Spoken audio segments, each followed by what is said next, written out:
બાપા સીતારામ ખેડૂત મિત્રો, સ્વાગત છે ગુજ્જુ માસ્ટર ચેનલમાં। અને આજના સમાચારની અંદર આપણે વાત કરવાની છે કે દર મહિનાની પહેલી તારીખે દેશના નિયમોની અંદર ઘણો બદલાવ થતો હોય છે, ઘણા ફેરફાર થતા હોય છે।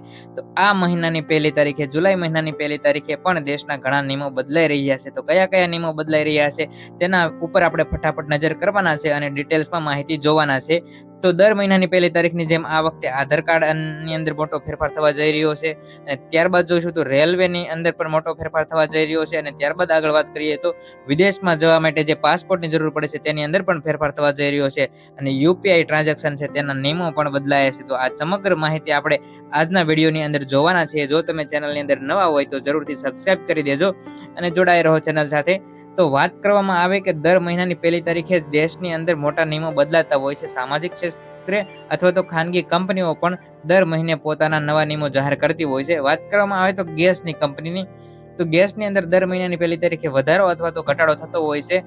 તે જે કંપની છે, ગેસની કંપની, એલપીજી કંપની હોય કે સીએનજી કંપની હોય, તે પોતાની ઓફિશિયલ વેબસાઇટ હોય છે તેના ઉપર તે પોતાનો નવો ભાવ રજૂ કરતી હોય છે। તો આ વખતે વાત કરવામાં આવે તો આધાર કાર્ડ હવે ફ્રીમાં અપડેટ થશે। આધાર કાર્ડને લઈને જોઈએ માહિતી, તો આધાર કાર્ડ હવે ફ્રીમાં અપડેટ થશે। ઉડિયા, જો ઉડિયા આધાર કાર્ડ બનાવતી સંસ્થા છે, તેમને નાગરિકોને મોટી રાહત આપી છે કે 1 જુલાઈથી આગામી 6 મહિના માટે આધાર કાર્ડ અપડેટ હવે મફતમાં કરી દેવામાં આવશે। પહેલા આધાર કાર્ડની અંદર નામ, સરનામું, જન્મ તારીખ, મોબાઈલ નંબર અને ઈમેલ દાખલ કરવા માટે 75 રૂપિયા આપવા પડતા હતા। હવે જે આધાર કાર્ડ બનાવતી સંસ્થા છે તેમણે જાહેર કર્યું છે કે 6 મહિના સુધી આધાર કાર્ડ હવે ફ્રીમાં અપડેટ કરી દેવામાં આવશે।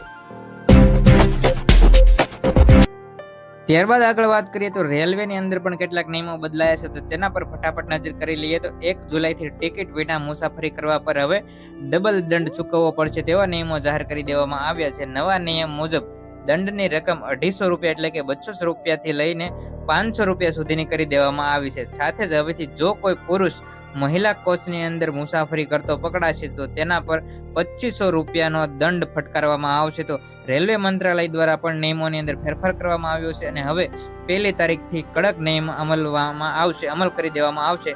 કારણ કે હવે તમે ટિકિટ વગર પકડાશો તો દંડ છે પેલા જે 50% હતો હવે એને 100%, એટલે કે જો પેલા તમારી પાસે દંડ 250 રૂપિયા લેવામાં આવતો હશે તો હવે તેને 500 રૂપિયા દંડ કરી દેવામાં આવ્યો છે।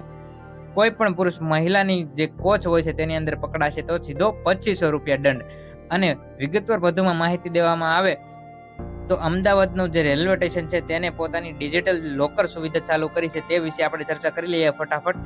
તો હવે તમારે ભારતની અંદર એક એવી ડિજિટલ સુવિધા ચાલુ કરવામાં આવી છે કે તમારે કોઈ પણ સામાન ટ્રેન મારફતે મોકલાવવો હોય તો તમારે વારંવાર તમારો કોઈ પણ પાર્સલ આવતું હોય કે મોકલાવવાનું હોય તો તમારે વારંવાર રેલવે સ્ટેશનની મુલાકાત લેવી પડતી કે અમારું પાર્સલ કઈ જગ્યાએ પહોંચ્યું છે અને તેની માહિતી તમને રેલવે સ્ટેશને મળતી। પરંતુ હવે સરકારે ડિજિટલ સેવા શરૂ કરી છે અને ત્યાંની અંદર હવે એક પ્રકારની ચિપ ગોઠવવામાં આવે એવી રીતના જ હવે રેલવેની અંદર તમારું કોઈ પણ પ્રકારનું પાર્સલ હશે અને એપ્લિકેશન દ્વારા હવે તમે જાતે જ મોબાઈલની અંદર ટેગ કરી શકશો કે તમારું પાર્સલ કઈ જગ્યાએ પૂગ્યું છે।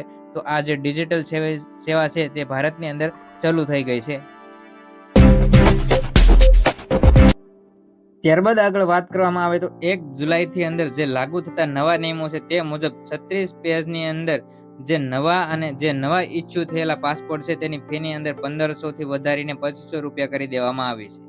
તો પાસપોર્ટ હવે મોંઘો થશે, પાસપોર્ટ બનાવવા મોંઘા થશે કારણ કે 1500 ની ફી હતી તેની જગ્યાએ હવે 2500 રૂપિયા કરી દેવામાં આવી છે।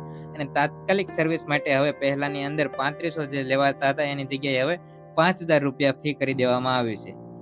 અને 60 પેજના જે જબ્બો પાસપોર્ટની ફી પણ વધારીને 6000 રૂપિયા કરી દેવામાં આવી છે। તો પાસપોર્ટને લઈને અપડેટ માહિતી હતી કારણ કે ફીની અંદર વધારો કરી દેવામાં આવ્યો છે। ત્યારબાદ સમાચારમાં આગળ વાત કરીએ તો યુપીઆઈ ક્ષેત્રે જે ફેરફાર થયા છે તેના પર ફટાફટ આપણે એક નજર કરી લઈએ। 1 જુલાઈથી યુપીઆઈ દ્વારા જે પીએફ ઉપાડવાનું હોય છે તે જેમ આપણે એટીએમ માંથી પૈસા ઉપાડવા જેટલું સરળ બની જશે તેવી માહિતી આપવામાં આવી છે।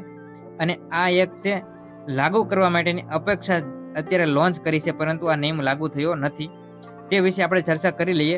કર્મચારી ભવિષ્ય નિધિ સંગઠન એટલે કે ઈપીએફઓ એ જુલાઈની અંદર પોતાનું નવું ડિજિટલ પ્લેટફોર્મ 3.0 લોન્ચ કરે તેવી અપેક્ષા રાખવામાં આવી છે, હજુ સુધી લોન્ચ કર્યું નથી। આ સુવિધા ચાલુ થશે તો કેવી રીતના ફાયદો થશે તે વિશેની માહિતી આપી લઈએ। આપી દઈએ તો જે અત્યારે પોતાના પીએફ ના પૈસા ઉપાડી શકશે છે તે સરળતાથી ઉપાડી શકશે છે, જેમ આપણે એટીએમ માંથી પૈસા ઉપાડી શકીએ છીએ તેમ. પરંતુ હજુ સુધી આ પ્લેટફોર્મ લોન્ચ થયું નથી. લોન્ચ થશે, આપણને માહિતી મળશે તો તરત આ ચેનલના માધ્યમથી જણાવી દઈશું.